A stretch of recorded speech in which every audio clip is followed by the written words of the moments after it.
guys doing? I hope you guys are well. I hope you guys are safe. My name is Hope, and I'm very sure most of you that are subscribed to my channel know that already. But for the new people that are just seeing me for the first time, my name is Hope again, and welcome to Ike's Empire. Please make sure you subscribe, like, share, and comment. Please comment. This is a community, and I would love to know what you guys, your opinions about the things that I bring to you, the things that we discuss over here on this channel. But today, we have something special to talk about. But before that, drum roll. Let's see. Well, today we're 30 weeks pregnant. We're 30 weeks pregnant. We just got back from the hospital, from the checkup, and I decided to do a video for you guys about how I've been feeling lately. And the truth is, with this pregnancy, this is my first pregnancy with my partner, with my husband, and we're based in the US. I think for my subscribers, most of you know that already. Today, the topic of today is majorly on anxiety when you're pregnant. Anxiety when you're pregnant and you are a stay-at-home pregnant woman, and this is like a transition for you, because for me, I used to work, but I'm 30 weeks gone now, so it's kind of hard for me to be driving all the way to downtown to go back to the office, and there's no work from home position, so I had to let go of that job. And right now my husband is the only one that is financially providing. Oh yeah, moving, I can feel it. That's currently providing for the family financially. But for the past few weeks, I've been having anxiety, right? I've been having these thoughts like, oh, what would happen if my husband goes to work and he doesn't come back, or something happens? I know those are thoughts that you should not be having, because as children of God, we shouldn't be having negative thoughts, but I'm human, right? And I want to believe that everybody on this channel, we're all humans, and we have our weaknesses, we have our down times as well. So most times I have that those thoughts in my head, like, what would happen? How would I be able to cope? And this is America. Bills are being paid monthly. I'm originally from Nigeria, so in Nigeria you can have like your house rent, you can pay like 6 months or to a year, but over here in the US, bills are paid monthly. You're paying for your light bill, you're paying for your phone bill, you're paying for your car insurance, you're paying for the house rent, you're paying for all this other water bill, gas, all these other little things. At the end of the month, when you do your calculations, you know how much you pay. You know, girl, you know how much you guys pay monthly. So most times over the past few weeks, I've just been thinking to myself, like, what would I do if something like that happens? Like, what's gonna happen to me? What's gonna happen to my baby? And then I find myself crying. I know it comes with the pregnancy, hormones and all that. You cry for no reason, but this one is me crying actually because of the anxiety that I feel financially, because I'm not being able to provide currently as a partner in the house as well, for my spouse to support my husband. But so I find myself crying. I find myself having serious migraines, just thinking what would happen? How would I survive? How would I cope? How would the baby survive? What would we do? Where would we stay? Things like that. But this has just been the strategies that I've started using. And like I said, this video is to encourage somebody that is possibly going through what I was going through, the anxiety, the fear. Even if it's not a one-income household, you could be by yourself, or maybe you could be by yourself and you're going through these thoughts, these things are happening in your head, or maybe you're quitting a job to focus on your business and you are just thinking to yourself, oh, how would I do? What if this business doesn't succeed? What if I don't succeed in this business, or something like that? So these are anxiety thoughts that most times come into place when we are transitioning from one thing to another thing, and it feels like, oh, the steady income that we're used to, the comforts that we're used to, we're leaving that to go do something else that may not bring that steady income. You get? So for me, it's now more on pregnancy. And so this would relate to pregnant women and people that are not pregnant, but they're transitioning into something new in their life. So one way that I'm using right now that I believe is currently working for me, because now I can sleep, I have less headaches, I cry less, I worry less, is God, right? The Bible said, cast all your fears, cast all your worries onto Jesus, and he will take care of it for you. So I know it's not as easy as it sounds, because it's easy to say, oh, cast all your worries on Jesus, or cast all your fears on God. But God, we're not really seeing physically.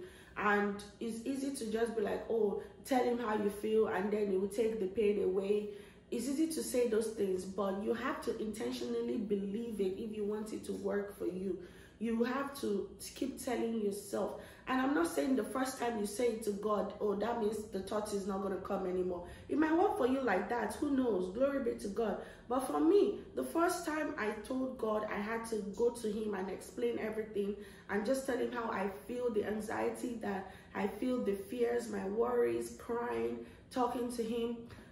I was able to calm down, right? I read a few scriptures and I calmed down. I slept off. But then 2 days after, that worry came back again. And then I still had to go back to God. So God is not saying, oh, you can only come to me one time and that is it.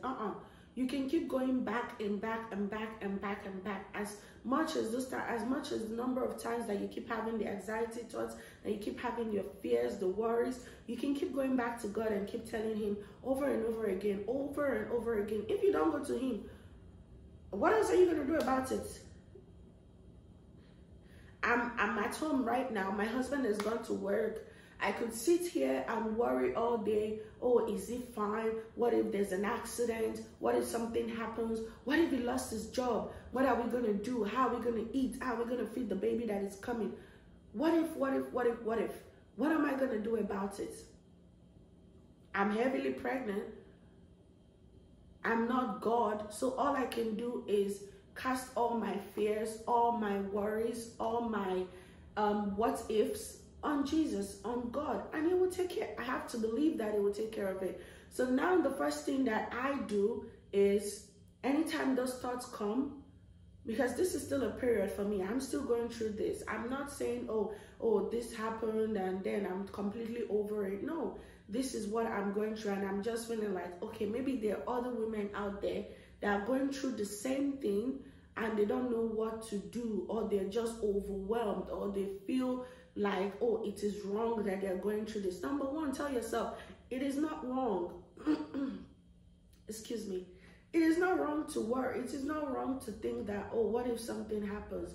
How am I going to? Because we're already used to security. We're already used to stability. So we live in our jobs to be at home because of, okay, we're bringing a new life into the world.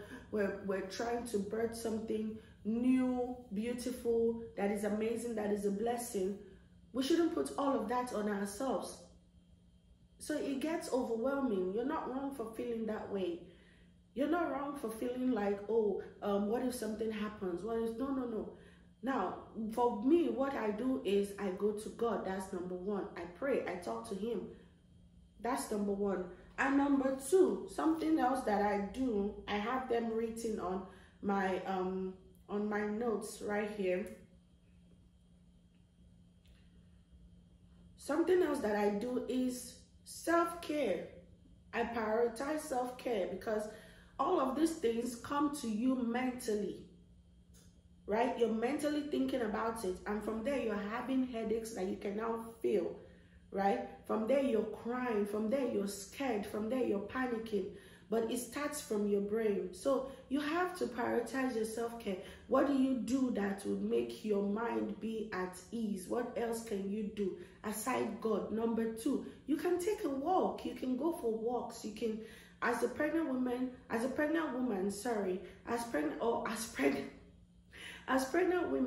we're advised to even do exercise, right? Might not be the strenuous exercise that we're used to doing when we were, bodies and all that. I'm sorry, excuse my language, but when we're still like going to the gym with your full strength and all that. So maybe right now you cannot do as much as you used to do, but you can take walks. You can read a book. If you're the type that likes to read, you can just read a book. Go to the park, take a walk to the park, get your book, get your water, read a book, drink your water, and just relax your mind. You have to relax your mind. If yoga helps you, if prenatal yoga helps you, then do yoga. And if you have to join like a Zumba class or a yoga class, do that. If you have to maybe be part of a women's program, maybe a pregnant women's program in your area or something, or in your church or in your work or something, just do that. Anything that you know would make you feel less anxious or worried, do that. Okay, so that number 2 would be self-care. Number 1, like we said, is God. Talking to God about it. I'm sorry, I need to sit right. Number 1 is talking to God about it. And number 2 will be self-care. And number 3, talk to your spouse about it.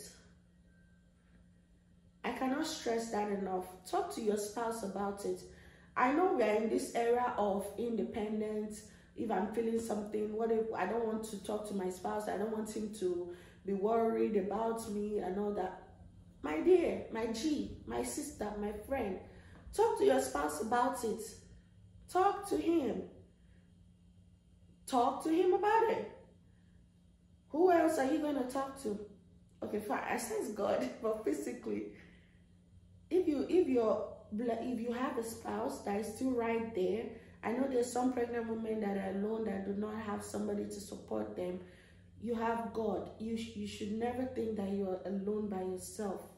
You have God, and God is the husband to all the people that do not have husbands but you're pregnant, right? If you have a boyfriend that got you pregnant, talk to the person. Okay, this is how I feel. Or if you have a family that you know that truly cares about you, or you have a friend that you know that has your best interest at heart, talk to them about it. I know there was a night I woke up and I started crying, and then my husband, he was like, because he had gone to work all day, and in my head I'm thinking, I can't come and bother you with something that I'm feeling again. Like, you've already gone to work, you just got back. You got back like 8 p.m. or 9 p.m. You're already tired. You ate now, you're going to bed. It's not fair for me to still come and wake you and be like, oh, babe, this is what I'm going through. This is how my mind, this is what's happening in my mind right now. I need somebody, I need this. At that point, I was feeling like, maybe it's not fair for me to do that. So I woke up and I was crying. I didn't even wake him up. But he woke up knowing that I wasn't by his side. I went to the restroom. Where, you know, pregnancy would always take you to the restroom 24/7 to pee. If you can testify to that, just leave a comment.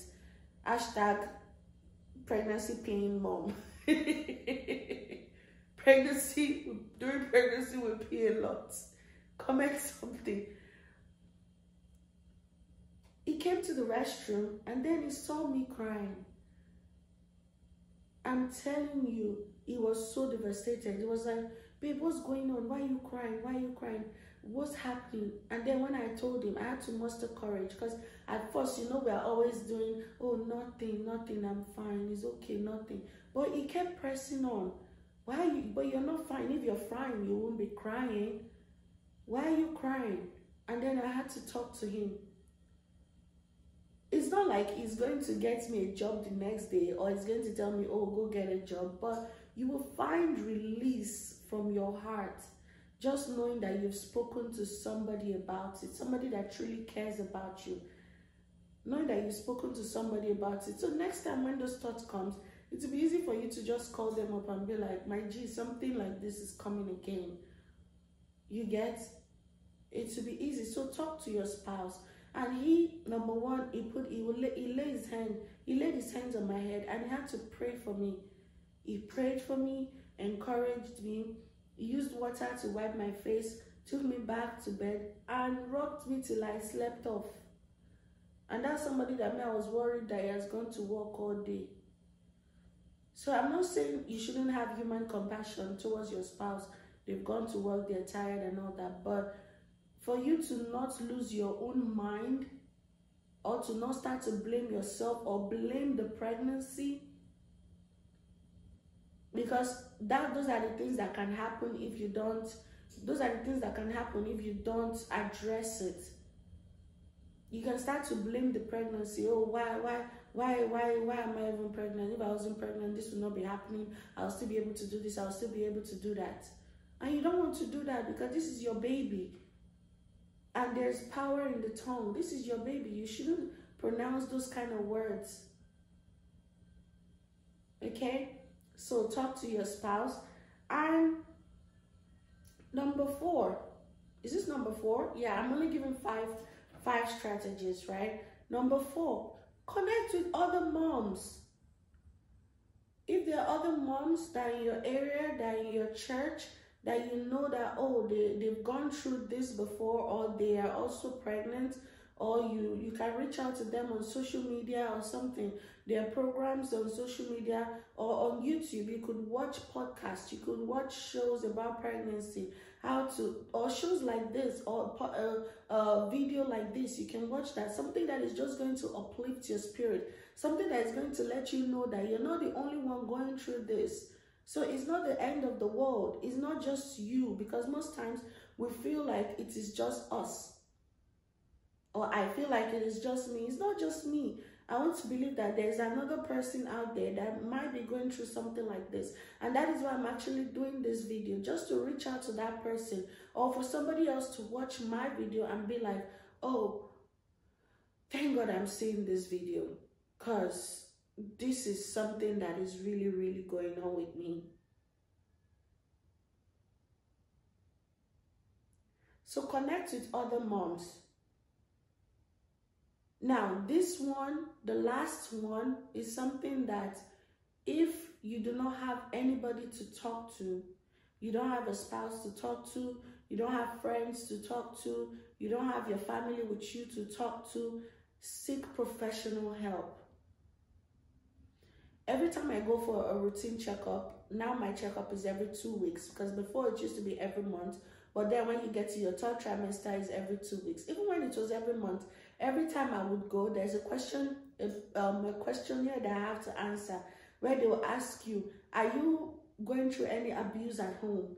Are you going through any anxiety over the pregnancy? Are you okay? Are you having depression? Are you having these things? They're asking you because they know it is common. It is common to go through all of these things. You're literally creating a new life within you. So yeah, it is common to go through all of these things. It is common to go through all of these things. So whenever they ask those questions, it is okay to tell them, when you don't have any of all these other options, it is okay to tell them that yes, you're going through something like that, or yes, you're going through this, or yes, you're going through that. That way, if you cannot afford it, they'll be able to help you seek professional help. It can't just be stuck in your mind. That's how the devil plays tricks on us. You can't just leave it stuck up there. Because then it's going to start giving you, mine was giving me serious migraine. The first night I had to use Tylenol. It would go for 2 days, then it will come back again. And you don't want to be on constant use of Tylenol. Except your doctor prescribes it, which is okay, they do. But you also have to think about your health and the safety of your baby as well. Because it's not just you now, it's 2 people. So whatever it is that you're going through mentally, it can affect your baby as well. Your mood. Are you happy? Are you constantly sad? Are you constantly worrying? What is it exactly? So you can talk to your doctors, you can talk to somebody, you can talk to the nurses that you go see that ask you these questions. Oh, if I need professional help or I cannot afford it, What can I do? I know there are benefits that you can apply for. There are benefits you can apply for. So I'm going to go back again to name the 5. Excuse me.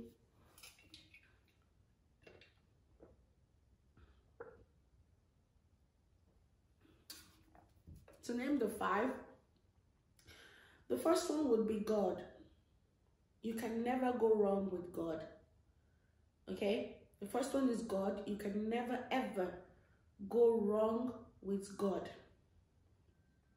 I don't care if you're Christian or Muslim. The first one is God. You can never ever go wrong with God. Go down on your knees. You can sit down because you're pregnant. You can be laying down and you're just pouring your heart to Him. Just tell Him how you feel. Talk to Him like you're talking to your lover. Talk to Him like you're talking to your husband or your boyfriend. Just talk to Him. Like, God, this is what I'm going through. You know, I had to leave my job because of this baby and this and this and that. And right now I'm worrying. I'm in constant worry and all that. And I'm telling you, you're going to find this peace, this inner peace within you that would just come like a soothing, you know, when you go for this yoga, when you do this yoga, or when they're burning like incense or something that relaxes you, you find this inner peace within you. That's what God does. And then you begin to bask in His love. You begin to study His word. And then you just find yourself worrying less about things you're not supposed to worry about, because at the end of the day, God knows the end from the beginning. It's the one that made you to be alive anyway. So He will take care of it. He will take care of it. So that's one. Number 2 is self-care. Is it self-care or talking to your spouse about it? I know that's either one of it. Self-care. What makes you happy? What are the things that you can do to release your mind physically? Is it taking walks? You can do that. Take walks in the evening or in the morning. Or in the morning and in the evening. Go out in the morning. Wear something comfy. Wear something that makes you feel good. That makes you look good. You might have to, get new clothes, new set of clothes, but you still want to, look sexy and all. So wear something that makes you look good. If that's what will make you happy. If you're a fashion person and then now they're like, oh, because you're pregnant, you cannot dress, you cannot do this. No, that's not true. I see some pregnant bodies on Instagram and then they're looking very fly and very cute. So nobody should tell you that. You don't have to expose all your body and all that. I'm for modesty anyway, but you don't have to expose all your body, but you can still look very cute and very put together. Put on your jogger set. Put on your mini jogger set. Go for a walk. Look cute. Take your book, take your water, go to the park, read. Go for yoga lessons. Go for Zumba classes. Go for dance, pregnancy dance mom classes.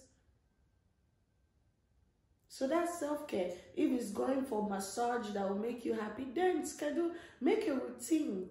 Make a routine. Okay, every twice a week, I want to go for a massage. Or every 3 times a week, I go for a massage. Since that makes you really happy. Or facials, if that's your own relaxation time. Let them do your facials. Or you go do your nails, go do your hair. Just look cute. If that is what makes you happy. And then, number 3, talk to your spouse. Your spouse, your friend, your family, somebody close to you that you can actually pour your heart to. Talk to them about it. Talk to them about it. And number 4, connect with other moms. If there are moms in your area, you can go on the neighborhood app. You can join the neighborhood app and check if they are pregnant moms or if they do any pregnancy stuff around your area with pregnant moms, and join.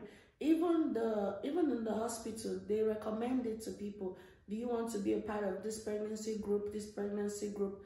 You can join them. You don't have to be friends. You can join them. You guys have something in common. You're all pregnant together. Nobody's going to judge you. Okay? And then number 5, which is the last one for today, would be seek professional help. Seek professional help, please. If you feel like, okay, you've spoken to God and this thing, you still need more. I know with God is ultimate anyway. But if you don't have your husband, or you don't have, or you're alone by yourself, please seek professional help. Go to the hospital, let them know what you're going through. And I'm sure there are benefits that can cover you that you do not even have to pay for. If you guys want me to do a video on benefits for pregnant moms, how you can apply for benefits, what you can do for pregnancy in America anyway, I don't know about any other country, but in America, if you want me to do a video on benefits that you can get, that even for the birthing of your baby that you can get from the government, let me know in the comment section, and then we'll go ahead to do a video about it. Okay? And I just want to leave you with something. It says, remember to be gentle with yourself and acknowledge that it is okay to ask for help when you need it. Remember to be gentle with yourself and acknowledge that it is okay to ask for help when you need it. I'm going to say it for the 3rd time. Remember to be gentle with yourself, and it is okay to ask for help when you need it. I love you guys so much. I'm going to keep doing more videos, pregnancy journeys together. And if there are things that you guys would want us to talk about, please let me know in the comment section. And if you've not subscribed, please go ahead and subscribe. This is not just a pregnancy channel anyway. Like I said, this anxiety that we're talking about is not even only for pregnant women. There are people that are transitioning. That's something I'm going to talk about again. There are people that are transitioning from a 9-to-5 to being an entrepreneur that goes through anxiety too. Are they going to succeed? Is that t-shirt brand going to sell? Is that makeup thing going to work? Is this going to do? All you can do, you can still even do some of these our strategies for pregnancy, and it might help too. Okay, I love you all so much, and it is time for me to go and eat my lunch and take a nap. We'll come back again for another video. Toodles, love you all. Bye.